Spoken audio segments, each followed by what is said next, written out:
and we're here. Got a bit of a different setup, guys. Gotta make sure there's no spiders. So I am in the basement here. I'll worry about that later, get it more cleaned up. Let me check the chair actually. I won't be too scared. I'm much bigger than a spider. Alright, so like I said, guys, got a bit of a different setup here now. Pretty exciting, eh? So this is a table that I actually got when I was filming videos in the past. And it's over here in the basement. And I guess now I'm back to this this kind of setup, which is cool because this is a much nicer table down here than the one upstairs. So this is my new spot, I guess, unless I get lazy and I just want to film upstairs because I don't want to come down to the creepy basement. Although this basement is not creepy, so I take that back. So guys, you got some eggs here, some whole eggs. I'm really steering away from the egg whites. I'm just gonna eat, honestly, if I want more eggs, just more whole eggs, because I just think that the yolk is good for you and the extra fats are good for you. I'm gonna dive more deeply into actually if the cholesterol is bad for you, because I've heard a lot of people, especially fitness people, say that the myth of the cholesterol being bad for you in terms of like eating a lot of egg yolks and the cholesterol in the egg yolks being bad for you or not, is not fully true. It's more if you have a actual, so the way that we regulate the cholesterol in our body is a genetic pathway. So if you have an issue with that genetic pathway, then obviously you want to avoid eating a ton of cholesterol because you can't regulate it appropriately. But if that regulation pathway is intact and there's nothing wrong with it genetically, then you really shouldn't have an issue eating a bunch of whole eggs. Now with that said, even if it's safe, you don't know if the studies that the people that have been tested are just really good genetically at metabolizing the cholesterol. So you don't want to risk it. So it comes back to that moderation is key kind of statement. So I got some potatoes underneath here. I did some spicy mustard over top at the end. And then I cooked the egg mixture. Like I beat it up together with some Frank's Red Hot Buffalo wing sauce, hot sauce, and some regular mustard. So let's give this a taste.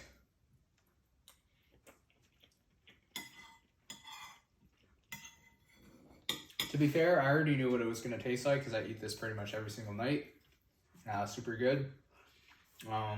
So yeah, guys, today I ripped a pull day. Super good. I'm back to doing my 3-day split with weights, and I think what it's going to be, of course, it's always subject to change. It's going to be pull, off, legs, off, push, 2 off, and that way it's kind of like a lower or like a upper lower upper kind of thing, so it splits up working, you know, the upper trunk versus the lower trunk of your body. And it really prioritizes recovery, really makes me get stronger at each movement. And yeah, I think it's the way to go. I can hit PRs on back and biceps because I typically do, so I kind of twist it around in a sense. I don't do this every time because I've really honestly taken a step back, and I was thinking about this in the gym where like my workouts, I try to have fun, guys. Like I still do all my good form, try to hit PRs, whether that's increase in weight, increase in reps, increase in control, whatever it is, progressively overloading. So still all the principles needed to actually grow, but I'm having fun. I don't always do the exercises in the same order. I don't always do the same tempo, the same rep range, the same weights. I do a different style sometimes when I want to change it up. Because at the end of the day, like, I'm here to have fun. I'm going to make results no matter what. Just being in the gym and just having the big things checked off, which is good form and proper intensity and recovery really as well. So I'm just trying to have fun too. So I was able to hit a good bicep workout too because I do like a back movement. And then I do shrugs for the second exercise. So that way my biceps are resting. It's not like another row movement, which reminds me, I forgot to do my extra set of pull downs, but that's okay because I don't always need to do that because I do pull-ups to start. So I still get that major lat movement. But then I do bicep curls third so that I can be kind of fresh. And then I rest enough before I go back into another back movement. But really my exhaustion is on that first back movement anyways, and I really want to focus on my lats right now. And so I'm okay having a little bit of sore biceps, but honestly, if I rest enough after that bicep exercise, I'm pretty good to go back for another back workout, or like another back exercise, I guess I should say. So yeah, that's good. I'm honestly just staying on the grind, guys. I hope these videos motivate you It's really about consistency. Like, you got to do the right things over and over, and then eventually you're going to hit that breakthrough. You don't know where that breakthrough is, what it looks like. Generally, like, you kind of have a rough idea per se. Like, if you're losing weight, you know, eventually you're going to get leaner and leaner. But it almost seems like the days just add up and nothing's happening, but then all of a sudden you break through, and then all of a sudden you look at yourself and then you look so much different.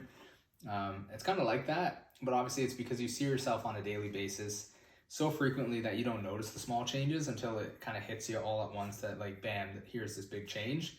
So you got to stay consistent, guys, even when it feels like you're not really changing. And I kind of feel that there's this phase, especially when you're initially changing, that it gets harder before it gets better, or like it gets worse before it gets better. And in the sense where like you're losing weight, you tend to like flatten out quite a bit. And if your body fat's not low, when you first start losing weight, you actually start to look worse than if you were the same body fat in full. So in a sense, you're looking worse to get better, but then eventually once you get lean, as you lose more weight, you're just going to keep getting better and better. Of course, you're still going to look flat and you look better pumped, but once you get to a certain body fat, losing more weight, you end up looking better and better. And the other thing is that once you lose weight with a certain amount of calories, it's easier to maintain with those same calories, at least physically, because now you don't have the body fat to lose and you can plateau with those same calories. And since you're not losing weight anymore, you're not feeling the deficit psychologically and physiologically. So you're technically in a better position. So it's harder to get lean than it is to maintain leanness, in terms of if you can just be a robot and like stick to the diet. Of course, then comes the thing of people talking about where you're, first of all, it depends how lean you get. I'm talking about getting to a lower end of your natural range of body fat. So something that's healthy for you, but on the lower end of that range. So where you don't feel any like negative effects of being like super shredded.